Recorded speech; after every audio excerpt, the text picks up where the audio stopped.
Bienvenidos, and welcome to my channel. I've been a fan of D&D for a very long time, and beyond the very cool dice, great storytelling, and imaginary worlds, I fell in love with the miniatures. I painted my first minis around that time, and have been painting them ever since. So follow along with my channel, and see if this old dog gamer can learn some new tricks. And now for episode 40. 40?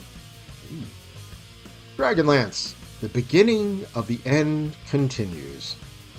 Last time you watched me paint up the Big Bad Boss. Now watch along as I work on the lair for the Big Bad Showdown, a place I've lovingly named the TKP Temple.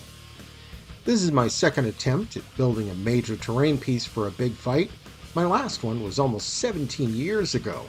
More on that later. Part of the terrain required scaffolding, so I shopped around on myminifactory.com and found something that would suit my needs. While I was on the website, I browsed around for some other set pieces I needed. As always, myminifactory.com had everything I need to bring this battle to the table. Because this is terrain, and a lot of it, I decided to use speed paint and quick shade for the bulk of the heavy lifting. For this set, I wanted to paint all the metal pieces, either brass or copper, so I turned to the more than amazing speed paint metallics.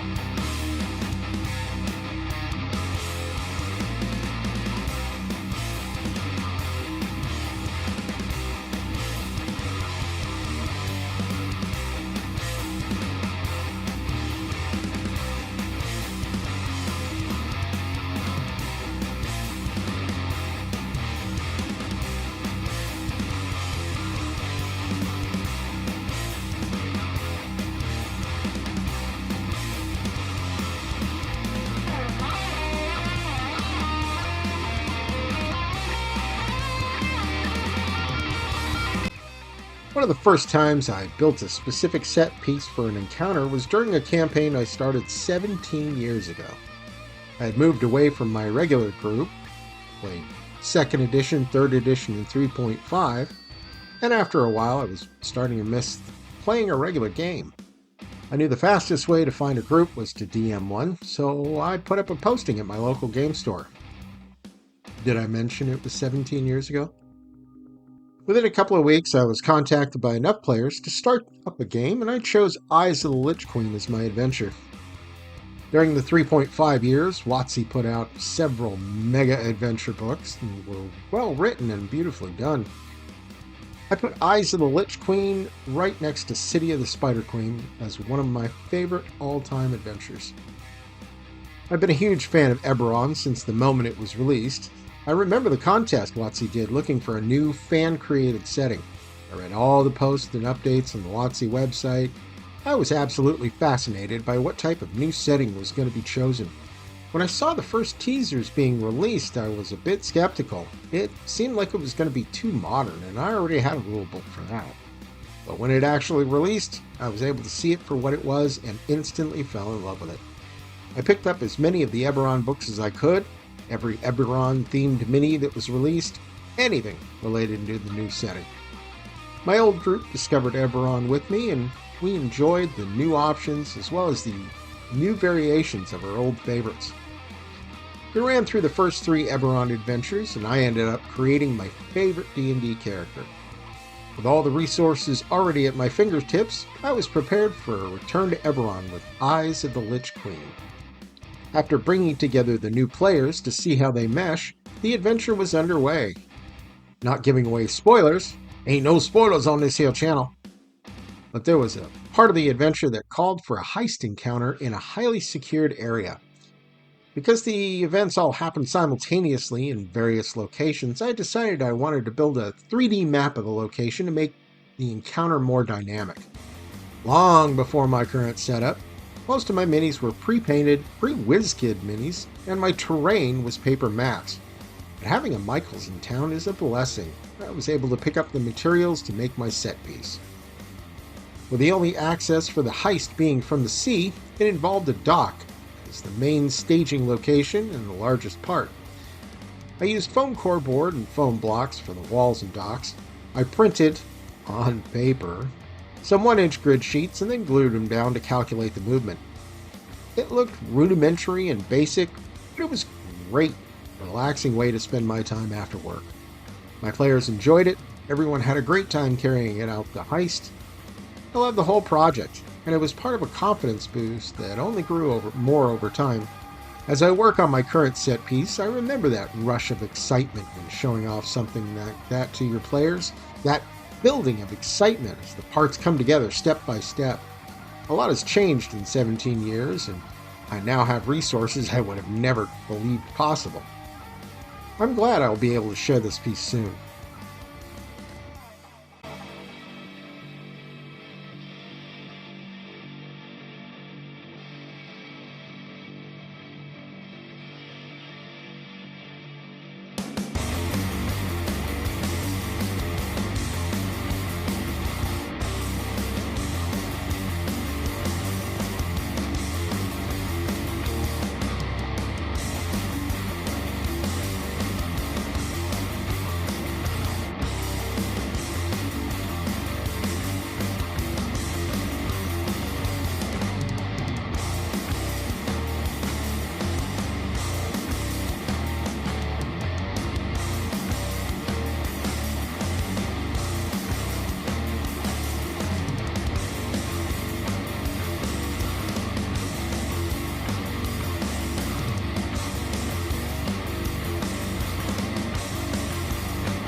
Moving on to the wooden planks and doors, it was time for more speed paint, and I wasn't disappointed.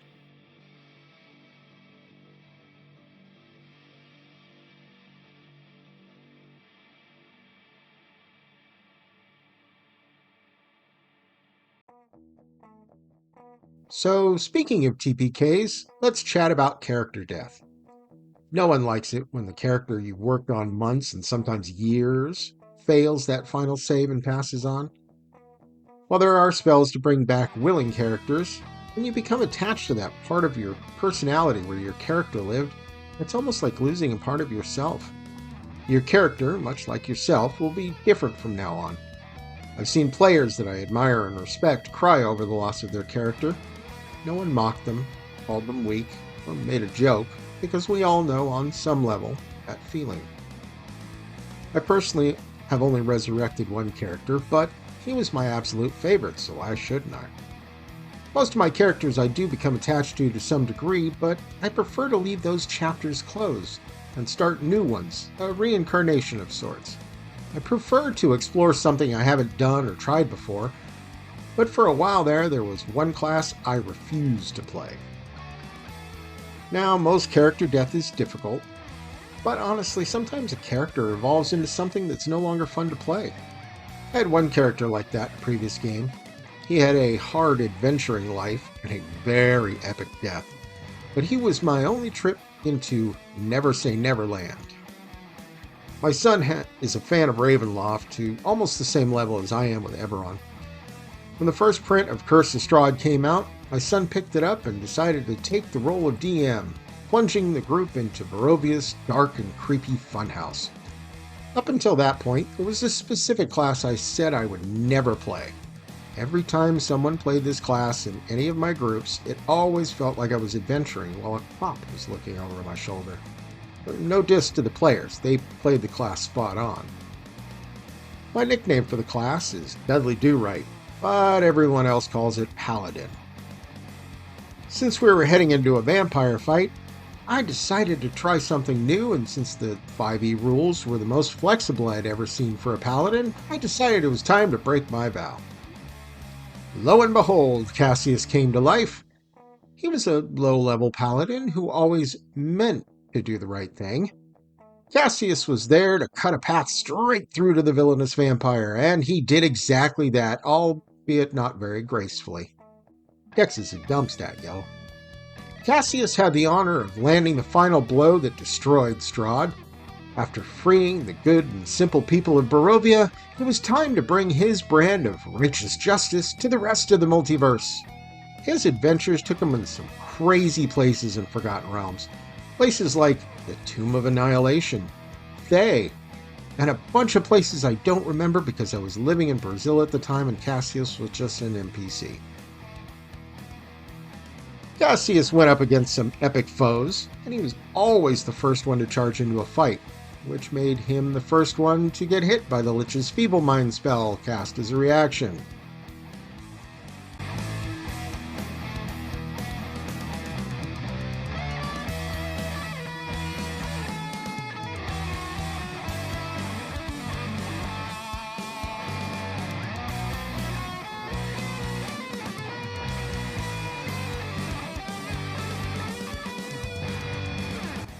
For the base of the statue and the stone braziers, I wanted to use ashen stone for a lighter finish. The actual statue of no one in particular was painted with runic gray for a darker contrast to the base.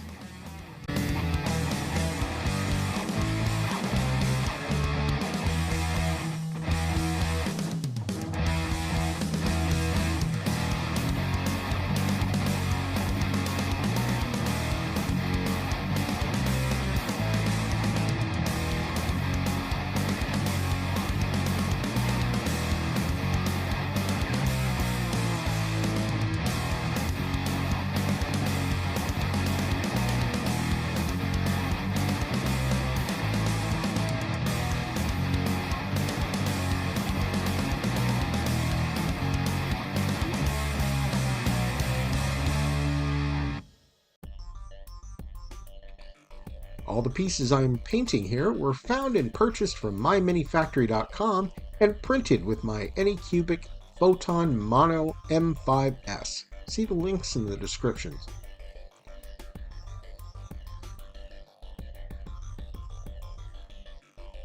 Cassius slowly evolved into something along the lines of a paladin meet Robocop. When he finally met his end, he was being kept alive by an almost indestructible suit of magical armor designed and created by Mordenkainen himself. Finally, facing a true challenge, Cassius, as well as those other people that were there at the time, faced off with a very vicious adult red shadow dragon while we were in its lair. It was a long and fierce battle where Cassius took actual damage and felt actual pain for the first time in a long time. He was focused on one thing: killing that damn dragon or die trying. Matching the dragon almost blow for blow, hit point for hit point, Cassius was able to bring down the beast, and once again he had the honor of landing the killing blow. Cassius ran up to the dragon, slid under a claw attack, and slammed his warhammer down on its foot. Standing up and spinning around, Cassius swung the hammer again and ruptured the dragon's spine. The dragon started to collapse and, as dragon corpses are prone to do, pushed Cassius off the edge of the cliff they were fighting on as he fell backwards. Dex is a dumb stat, yo. That doesn't sound so bad, right? It would have been survivable fall for Cassius had he just not taken on an adult red shadow dragon. After his not-so-short drop and violently sudden stop, Cassius actually survived his fall and was laying on his back with one hit point left.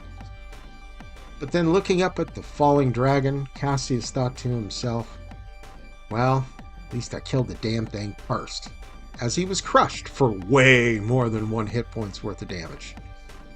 With Cassius gone to a better place, I was given the option of using one of my older, higher level characters, modified to 5th edition rules. Without a second thought, I chose my favorite character, Lair from Eberron.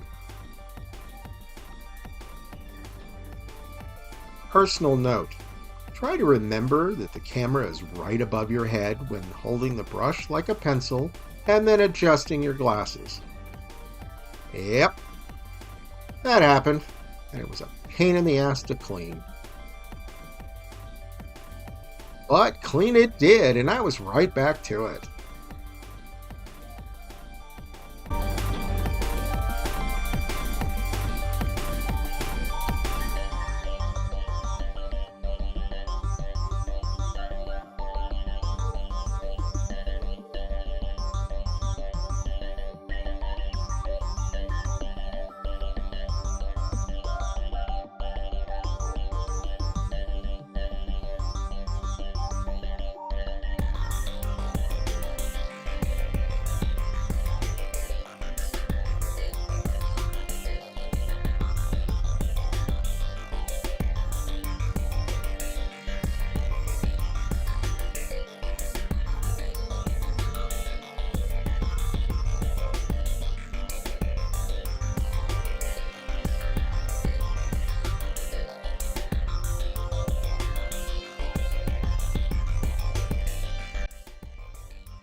When it came to the walls, I chose to apply dark tone quick shade directly onto the gray primer.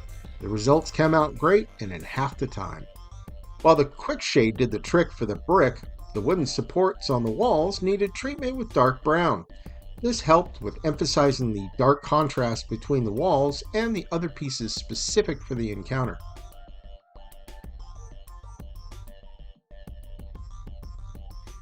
The Lair began his life as a child in the streets of the lower cogs in Sharn. Born a changeling, Talair learned how to survive and disguise his true form. Because of their ability to change their physical appearance, changelings are often associated with dishonesty and deceptiveness by polite society. Talair made a reputation as a con man with a flair for tinkering with things. Growing up a bandit on the streets, Talair learned from other castaway changelings. Learning he had a knack for charm, Talair took the jump from pickpocket to confidence games. After a falling out with his mentors, Talair found himself freelancing and ended up with a not-so-strange-for-Eberron group of companions. He quickly saw that treasure hunting was far more profitable, and while the danger was more than he'd usually face, it was better than hanging around Sharn waiting for his schemes to catch up to him. While on one of those treasure hunts, Talair fell under the attack of an undead giant. Magically preserved until the group could set up a GoFundMe and bring him back. I used my time as the replacement character, a shifted ranger, to help raise the funds and donate his share of the loot because he has no ties to the material. Yep, I made a selfless playable NPC until Talair could come back.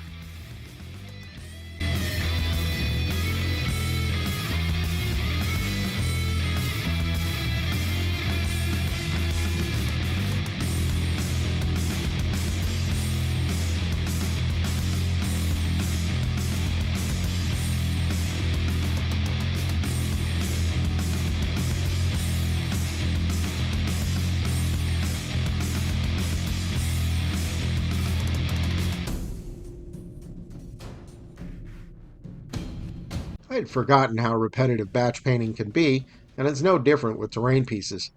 There's something to be said about buying dwarven forge pieces instead of buying a whole lot more resin.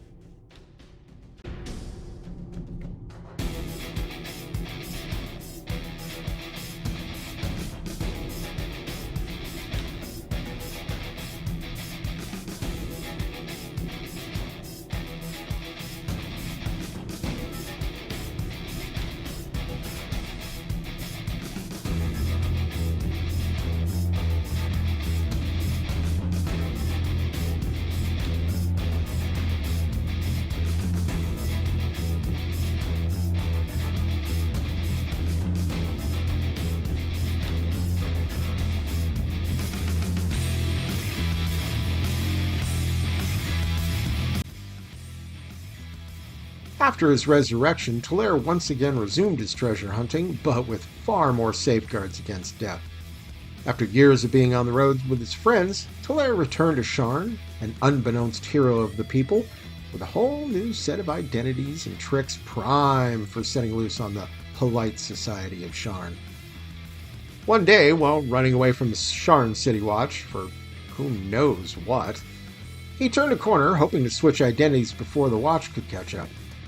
Pointed to a darkened alcove by a helpful passerby, Lair ducked through and found himself on an entirely different plane in the middle of Port Nyanzaru. During full siege, a massive storm, and surrounded by very odd people. Clearly, the gods were messing with his head, and this was some kind of special hell for sinners of his caliber.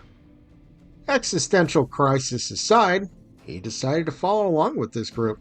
I mean, how much worse could it get?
It was time for the little piles of dirt at the base of each of the wall pieces. I used brownish decay to make an excellent complementary contrast to the wooden supports.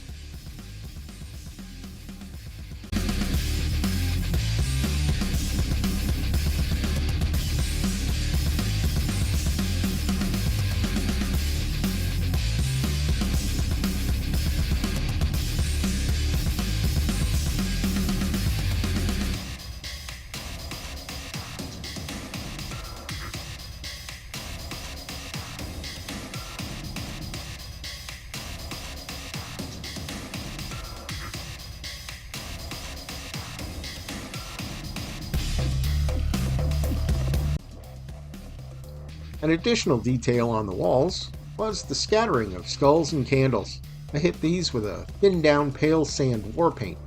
Didn't want to spend a lot of time on the details, but I couldn't just leave them, so I made it as simple as possible while keeping the table-ready level of painting.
Well, have you noticed it yet? Yeah, so recently my camera has been overheating and freezing up, recording 10 to 20 minutes of one single frame. While I'm still trying to resolve the issue, I was able to get enough footage for the rest of the video.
And this is where I run out of time. Not for the episode, but my cutoff to switch from mini painter to YouTuber and start editing this thing. We will pick this up in the next episode where I finish off the set pieces and begin to assemble the TKP Temple. So, today, the release date of this video, is my birthday. What could I possibly want as a gift? The subscribe button to help build my channel, like and share to help expand my audience, and be nice to each other. There are enough scary things in our world, why add to them by turning on each other? The best part of those, they're totally free. So, and remember, they ain't gonna paint themselves.